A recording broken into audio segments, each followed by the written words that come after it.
Good morning. How is everybody doing today? Having a little bit of a challenge here with the live stream on the YouTube. So if you are needing to find me anywhere else, just go to my LinkedIn page, or you can go to the Twitter or Facebook. Was not anticipating YouTube to act the way that it is, but hey, it's Monday morning, and what's a good Monday morning without some technical issues, right? So you know what? Let's just go ahead and start our live stream. I hope your morning is going great. Thank you for joining me here today. Let's just begin. Hello and welcome, everyone. Thank you again for joining me today. I am your host today. My name's Dion Dusty Lion. Some may call me. You can call me Dusty. You can call me Dion. I go by whichever. There's no preference. I do have preference on my pronouns, which is they, them. But I'm excited to be with you all today here in this live stream. I hope your weekend has been wonderful. And I hope that your week has been great as well. There's so much that we're going to be going over today.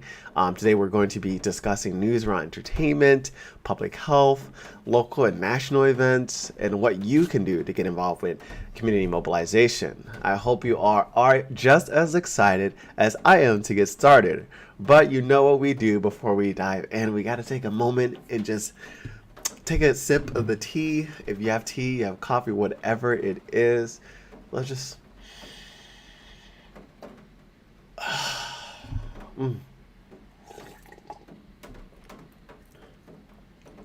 That's great. That's great. I got turmeric tea today. It's really good. And the quote for today, or the mantra for today, is every neighbor can be your teacher.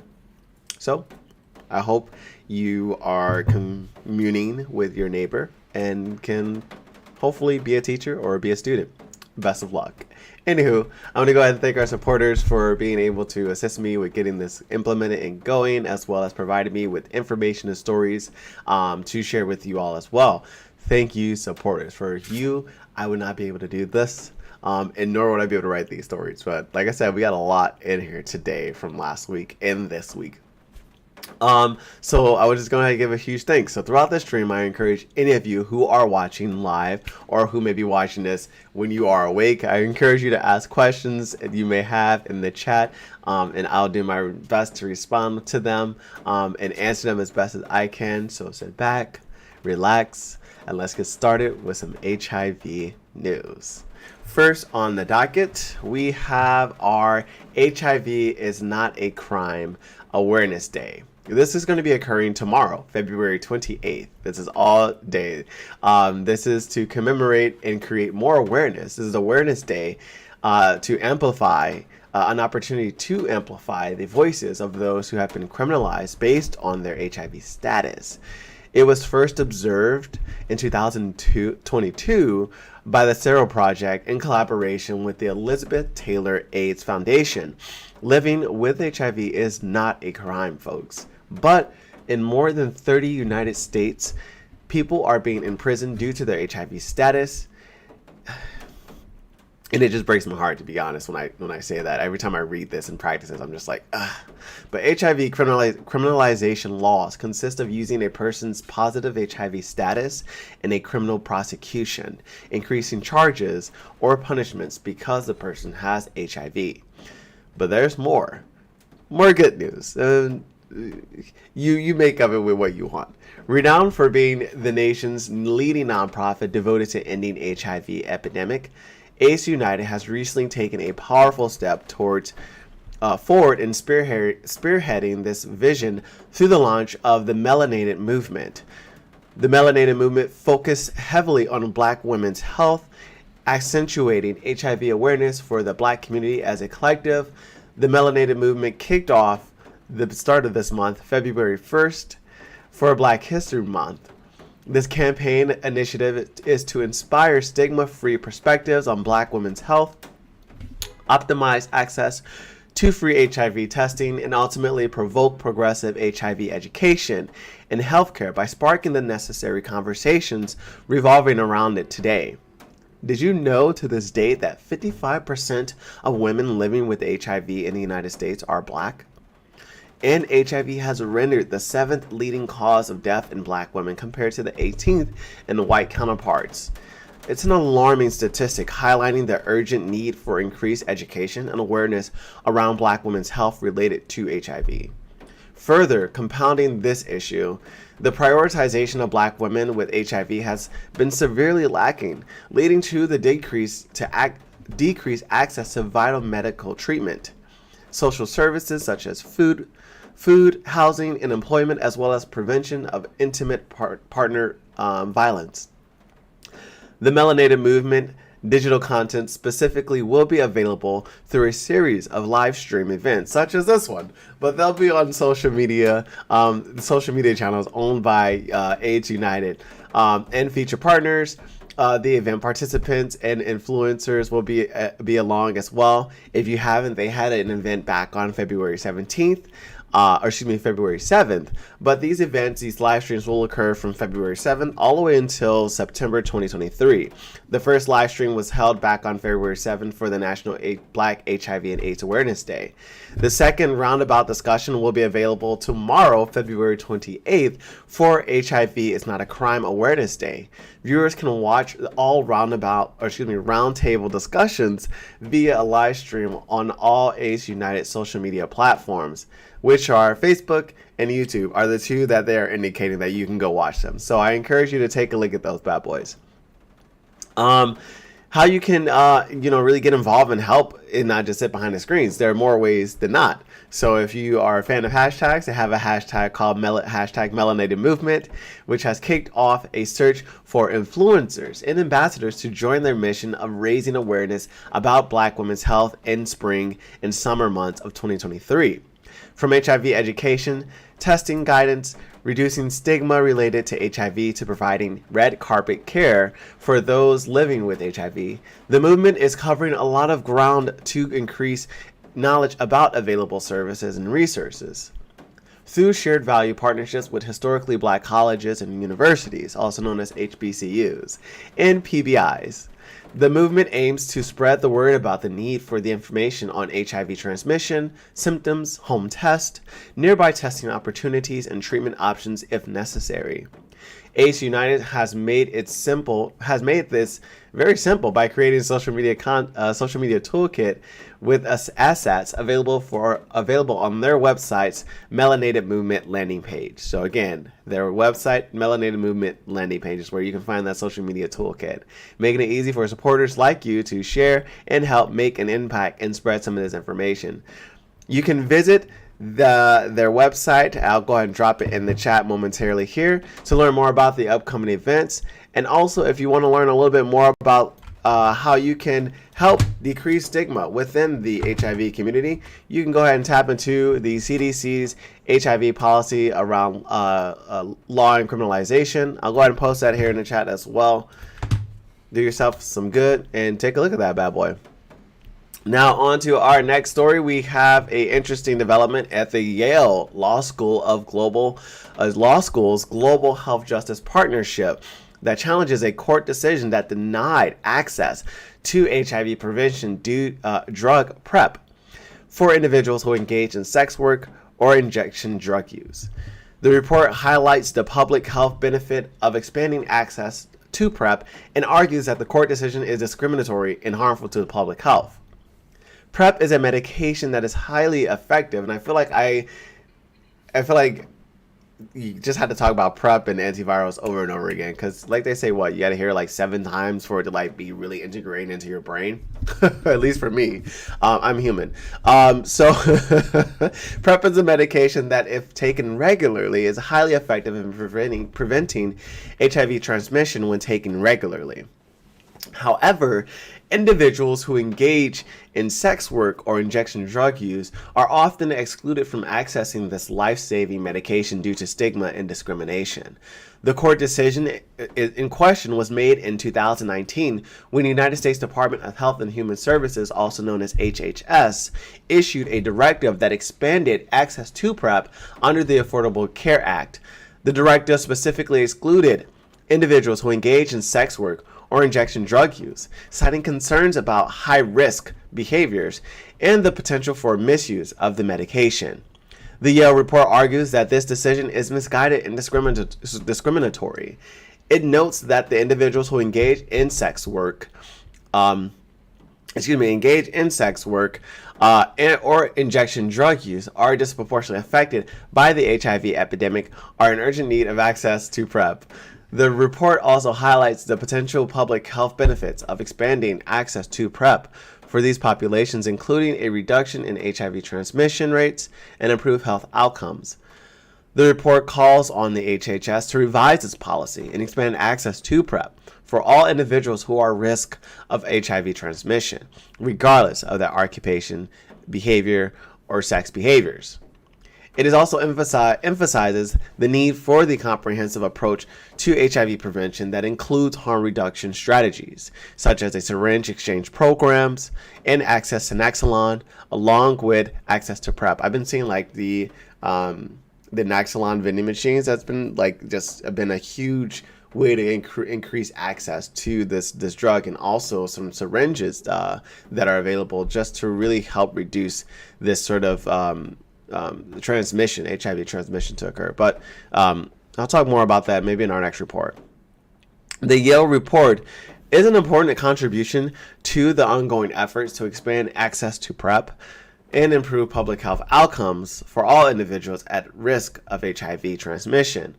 As we continue to confront the HIV epidemic, it's essential that we prioritize evidence-based and behavior-based strategies that are grounded in principles of equity and justice. By challenging discriminatory policies and expanding access to life-saving medications like PrEP or Naxalon, we can move closer to achieving the goal of an AIDS-free generation. If you wish to read that article directly or learn a little bit more about that, I'll go ahead and put that in the chat for you all to take a look at that. It was a really good read.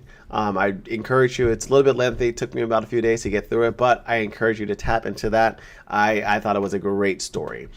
On to our next story. Or excuse me, not our next story. Let me go ahead and pull back. Sorry, I set up a new mechanism here, so my buttons are a little bit different.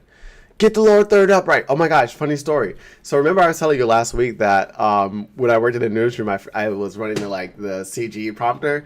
That basically what just happened. But since I'm not sponsored by anything, putting the wrong thing up, it's not gonna cause a loss of sponsorship or things like that. So but yeah, oh my gosh, I remember that to this day. Kelly got on my butt. But anywho, I want to go ahead and just give credit to the individual for this photo. It's image credit by Rodney Productions on pixels.com. Just want to get that a quick shout out. But also, I want to go ahead and dive into our next story, which is a really cool story, actually. I thought this was really awesome when I came across it, and hopefully you think so too. Black Prints for Freedom is an initiative that seeks to use art as a means of addressing systemic racism and creating social change.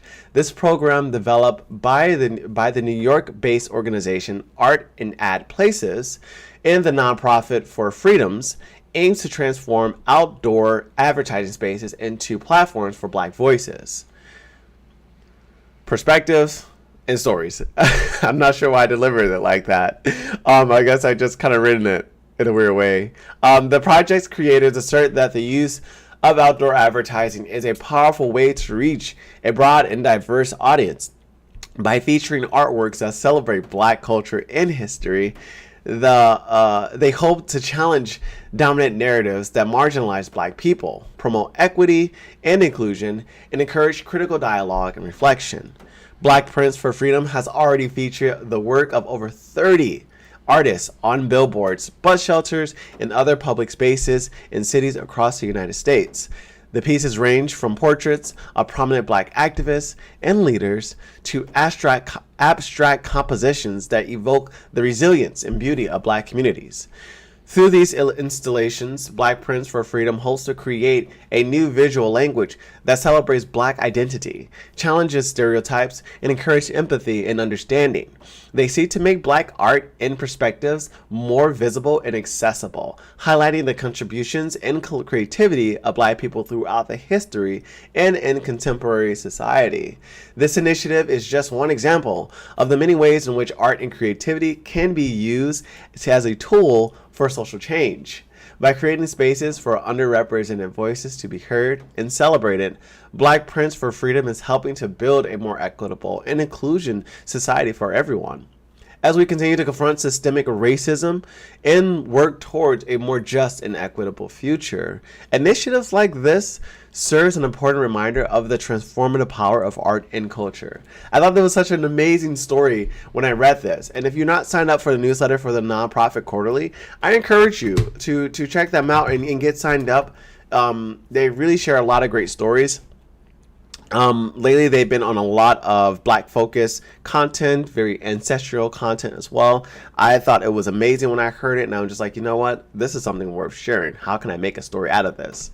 But on to our next story, the quest for an HIV vaccine. I know last week we talked about a very sad story with the trials ending in January, but this was good news. This felt optimistic. Let me tell you more. The development of an effective HIV vaccine has been an elusive goal for decades, but recent progress in research and development is bringing hope that a breakthrough may be within reach. This was the focus of a recent Washington Post live interview with Dr. Anthony Fauci, director of the Institute of Allergy and Infectious Diseases, and the Dr. Barton Hayes, director of the Duke Human Vaccine Institute. The interview highlighted the challenges of developing an HIV vaccine, including the virus's ability to mutate rapidly and evade the immune system.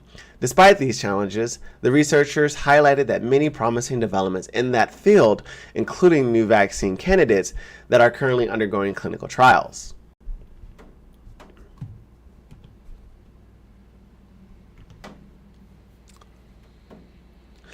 One such candidate is the mRNA vaccine, which has shown promising results in an early stage clinical trials. This vaccine works by using a small piece of genetic material to instruct cells to produce a protein that triggers an immune response, HIV response. To trigger an immune response to HIV. I gotta make sure I say that right, because I don't want y'all being confused, and I want y'all thinking I'm misinforming the mass. But while more research is needed like this in other areas as well, the researchers are optimistic that this approach could lead to the development of a highly effective HIV vaccine. Another promising area of research is the use of a broadly neutralizing antibodies, which has shown the ability to target a wide range of HIV strands. These antibodies could be used as a preventative measure or as a treatment for those already infected with HIV. Despite these advances, the researchers emphasize the need to continue investment in HIV vaccine research and development. They highlighted the importance of international collaboration, private-public partnerships, and the involvement of affected communities in shaping research priorities and clinical trials. The quest for an HIV vaccine is a complex and challenging endeavor.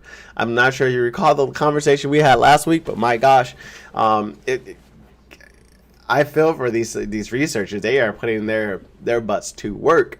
But you know, the researchers, they're remaining optimistic. They feel that way due to the recent progress of the latest trials, but ultimately that could lead to a breakthrough.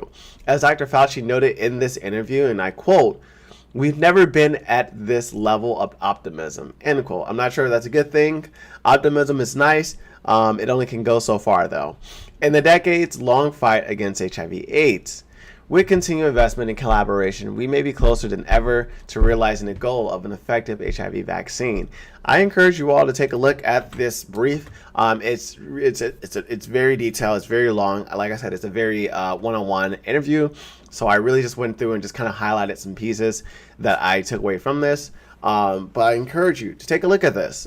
This story. It's very informative and quite powerful in a sense to where you will actually feel a little bit, feel optimistic about where we're going in the direction that we're heading. But on to our next piece of news. AIDS Foundation of Chicago, also known as AFC, recently responded last week to Illinois Governor J.B. Pritzker's proposal of the fiscal year 2024 budget address. Their response highlighted both the opportunities and challenges presented by the proposed budget, particularly in relation to funding for HIV prevention and care. On the positive side, I love saying positive.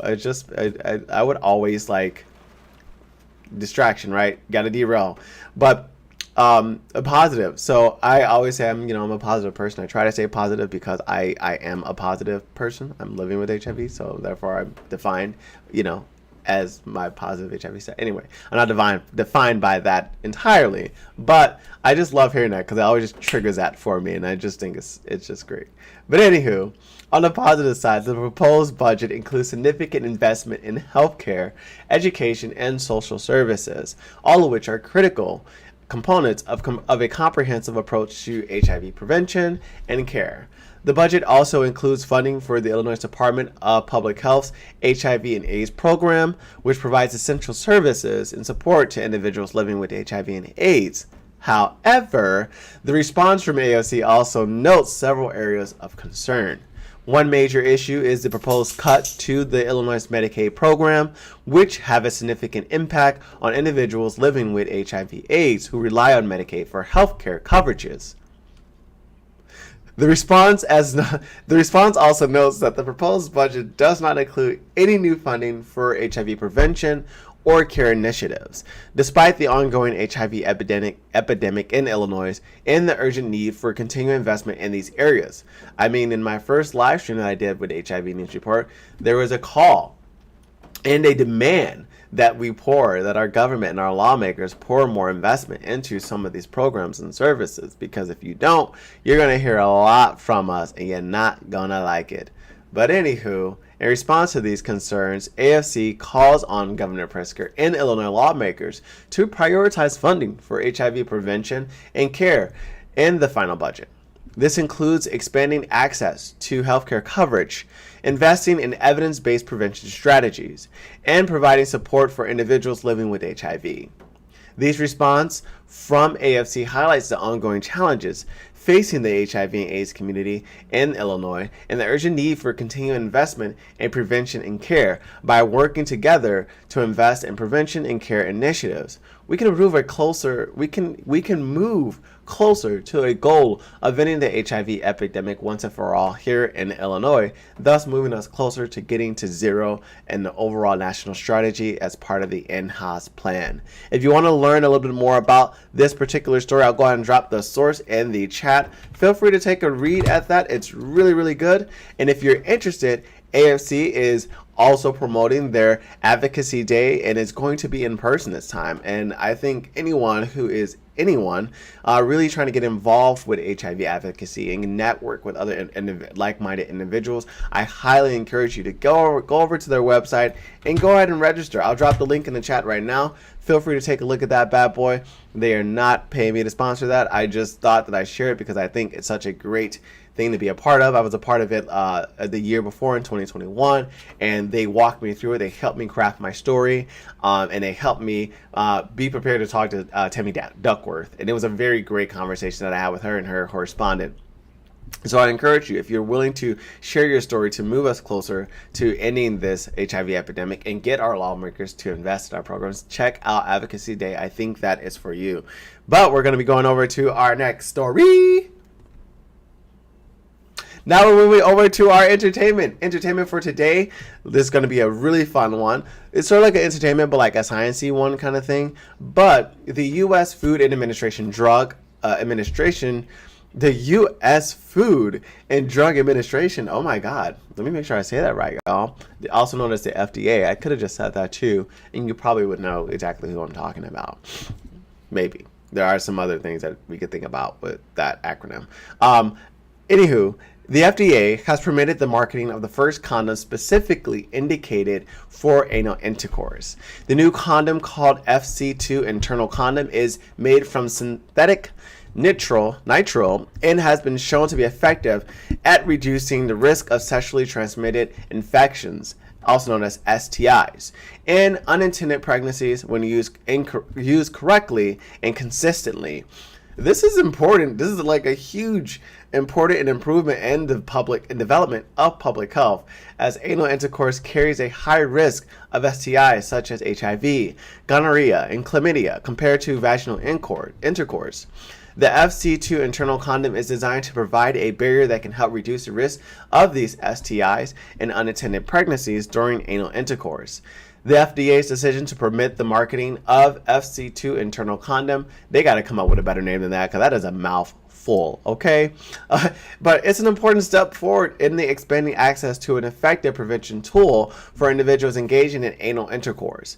It also underscores the importance of investing in innovative approaches to sexual health and well-being. By the way, if you aren't looking at this, the HIV Biomedical Conference is coming up. The registration is open for the next few weeks. I highly suggest anyone who's interested in learning about the different multi-purpose prevention tools that they're thinking of and coming up with, that they're strategizing behind. I would encourage you there, because I saw some last year and I was like, whoa, like a pill that could do all these things, right? It's really fascinating. Anywho, I encourage you to check it out though. But as we continue to confront the ongoing HIV and STI epidemics, it is essential that we prioritize evidence-based and behavior-based prevention strategies that are grounded in the principles of equity and justice. I know, I've said that twice. I just have to say that because I feel like, again, the more we say it, the more it's going to stick. By expanding access to effective prevention tools like FC2 internal condom, we can help reduce the spread of STIs and unintended pregnancies and support the sexual health and well-being of all individuals. And we're adding another awesome toolkit, another awesome prevention tool to our toolkit of use. But if you want to check out the FDA's announcement, I just dropped that in the chat. Feel free to take a look at that. I think it's amazing, phenomenal. Take a look at that, guys. Now, I want to go ahead and talk about our boy Eazy-E. This year marks the 26th anniversary of the death of rapper Eazy-E, who passed away on March 26, 1995, due to complications from AIDS. Eazy-E's death brought national attention to the HIV epidemic and urgent need for continued investment in HIV prevention and care. I was probably around 3 years old, so I really wasn't really understanding the effects of it. But I have heard stories of what his death had done to certain communities, particularly Black communities, to really see that this is a thing that's killing not just gay men, gay Black men. This is affecting straight Black men and anyone who is having sex. Really, let's think about it. Let's put it that way. And of course, all of the many other ways that HIV is transmitted. But at the time of Eazy-E's death, there was still a great deal of stigma and misinformation surrounding HIV and AIDS. I mean, Eazy-E's public announcement of his HIV status just weeks before his death helped raise awareness about the realities of living with HIV and AIDS and the importance of prevention and care. In the years since Eazy-E's death, there have been significant advances in HIV treatment and prevention, antiviral therapy, also known as ART. I just started a new antiviral therapy. It's not Descovy, but it started Dovato. I think it's Dovato. I was on Genvoya, but now I'm on Dovato, and I've been definitely been having some symptoms and things like that. So, but they said it's common. I actually go in today to get my labs done to make sure that I'm still a healthy person. But anywho, ART has revolutionized the treatment of HIV, allowing individuals living with the virus to achieve and maintain undetectable viral loads and significantly reducing the risk of HIV transmission. There has also been major advances in HIV prevention, including the development of pre-exposure prophylaxis, also known as PrEP, which can help individuals at high risk of HIV to prevent the infection. However, despite these advances, the HIV epidemic continues to disproportionately impact communities of color, including Black and Latino communities, gay and bisexual men, and transgender individuals. It is essential that we continue to prioritize investment in evidence-based and, of course, behavior-based strategies. These are ways that we can really tackle some of the barriers that are faced within these communities. But as we look back on the legacy of Eazy-E's life and death, let us recommit ourselves to the ongoing fight against HIV and AIDS. Straight, gay, bisexual, demisexual, omnisexual, asexual, whatever it is, you are recommitting yourself today. We're by working together to invest in prevention and care initiatives and combating stigma and misinformation, we can continue to move closer to getting to zero, right? And of course, dismantling HIV stigma, which is why I do this stuff and try to share this information, because it's important that we talk about it and we make it as normal as a conversation as it is about talking about the weather. But if you want to learn a little bit more about that article, I dropped the source there in the chat. You can check it out at pause.com and you can learn a little bit more. I'm going to skip past our next story because I don't have a low earther for her. I'm going to move us over to the playbook, which is a better care for people with complex needs that actually had went live or premiered. But a trauma-informed approach to care acknowledges that healthcare organizations and care teams need a complete picture of a patient's life situation, past and present, to provide effective services with a healing orientation. Adopting trauma-informed practices can potentially improve a patient's engagement, treatment adherence, and health outcomes, as well as providers and staff's wellness. I mean, it's an overall general health thing, right? It's beautiful. But this event is a beautiful thing that I encourage you all to get a part of. It's a webinar and it's free. This webinar is co-sponsored by the Center for Health Care Strategies, CHCS, and the Better Care Playbook. Will highlight how Denver Health, a large health system in Colorado, is implementing a trauma and resilient informed approach into organizational policies and practices, while also focusing on addressing systemic racism and biases. Panelists will discuss their efforts, including building staff capacity, promoting organizational cultural change, which is huge. I mean, change makes anyone fearful, but include culture in there will make them not even want to do it, because it's like, what I have to learn and what do I have to commit and what do I have to admit, right? But anywho, and they also are looking to gaining leadership buy-in for a system-wide trauma-informed approach to care. So if you're looking for things in this 3 area in your field or introducing that to your team, I encourage you to check out this free webinar. The Denver Health is a participant in the Advancing Integrated Models, a national learning collaborative led by CHCS and made possible through the support of the Robert Wood Johnson Foundation. If you want to go ahead and register for that webinar, I'm going to drop the direct link in the chat below. You can find that source. I'm going to go ahead and include the Advancing Integrated Model. So if you are looking to learn a little bit more about the Denver's Health participation in that and some of the work that they're introducing in this webinar, I'll drop the link there as well for you to check out too. But moving on to our next fun story, one that I'm really looking forward to actually to share with you all, to add more to the stream of things that I do. But oh, look at my face. I look so silly. But I want to go ahead and introduce another way to interact and engage with you all and do more live stream. I'm really enjoying this. I'm learning so much. And I want to try the other things that I'm learning doesn't necessarily fit this model of work. So I'm wanting to move it to another thing, to a thing called Cringy Moments with Dion. So get ready to cringe and laugh at the same time as we rewatch some of the most cringy videos on the internet. And we can actually go back and look at some of my videos, because I feel like some of the videos that I've even produced have been a little bit cringy. But anywho, join me for a live stream on Friday at 9 p.m. Central Standard Time. Yes, Friday night. Bring a drink if you want to. This is the all-out extravaganza. Feel free to engage, chat, and share videos with me. This is going to be filled with hilarious commentary and reactions as we revisit some of the most awkward moments captured on camera. From cringe-worthy fashion fails to embarrassing public performances, we'll be reliving some of the most cringy moments that will have you covering your eyes and laughing out loud. Whether you're here for the nostalgia or just want to witness the cringe, you won't want to miss this live stream. So come, grab a drink, grab some popcorn, gather your friends, and prepare to be entertained as we dive into the cringiest videos on the internet.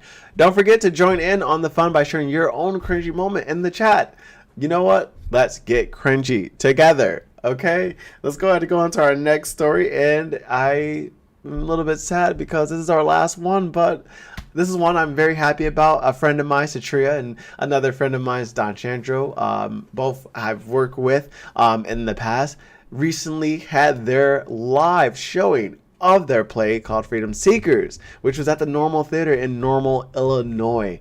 But if you weren't able to drive there or go there, you can actually rewatch the full show at this link that I'm going to drop in the chat right now. And I encourage you, if you enjoy that, please visit the Garvey Tubman Center and provide a donation and let them know that you really enjoy the work that Shatria is doing and the work that they do for their community. Anywho, the show itself was by the Garvey Tubman Cultural Arts and Research Center's underground, and this was a railroad poetry series, so there may be more. Tune in for more. But this was held at the Normal Theater on February 24th at 7 p.m. Like I said, if you weren't able to make it, there's so much poetry. There's 2 hours worth of people giving poetry performances. So tune in. The theme of that evening was Freedom Seekers, and it was hosted by Shatria Smith, the poet laureate of Springfield, Illinois. This will be a show up and sign up open mic night event. So if you feel that you want to go and check them out more, I encourage you to check it out and support that effort. Shatria's work is beautiful, empowering, and so evoking. There's no admission charge at the door, but they will accept any donation that will go towards the important work of the Garvey Tubman Cultural Arts Research Center. Well, that's it, everyone. I guess this is it. I don't want to say that it's it, but this is it. But thank you so much for tuning in today's live stream. I felt like we went through a lot, and I'm glad you all are still here. But I hope you enjoyed our discussion today. Before I go, I want to take a moment to remind you to subscribe or like my channel. You can discover all of that here on my little Lothar there, my link tree. You can find all of my social media platforms. Feel free to discover me there on my platforms. I will also go ahead and drop the link in the chat for you to just take a look. You know, you want to like learn a little bit more about me, want to see some of my zany videos and who I am a little bit more. I encourage you to check this out. But if you have any further questions or comments, please feel free to leave them in the chat or reach out to me via email at therealdustylion@gmail.com. I'm always love hearing from you, your feedback. I appreciate your feedback and your concerns, your thoughts, and your comments. So please share those with me. Once again, I want to thank you for joining me today. I look forward to seeing you all in the next live stream. That live stream is going to be next week, Monday at 7 a.m. That is not a holiday. And if it is, I will redact that statement. But if it isn't, I will see you Monday at 7 a.m. bright and early. As always, take care of yourself. Have a great rest of your day. Give yourself space and grace as you go through this week. And yeah, peace.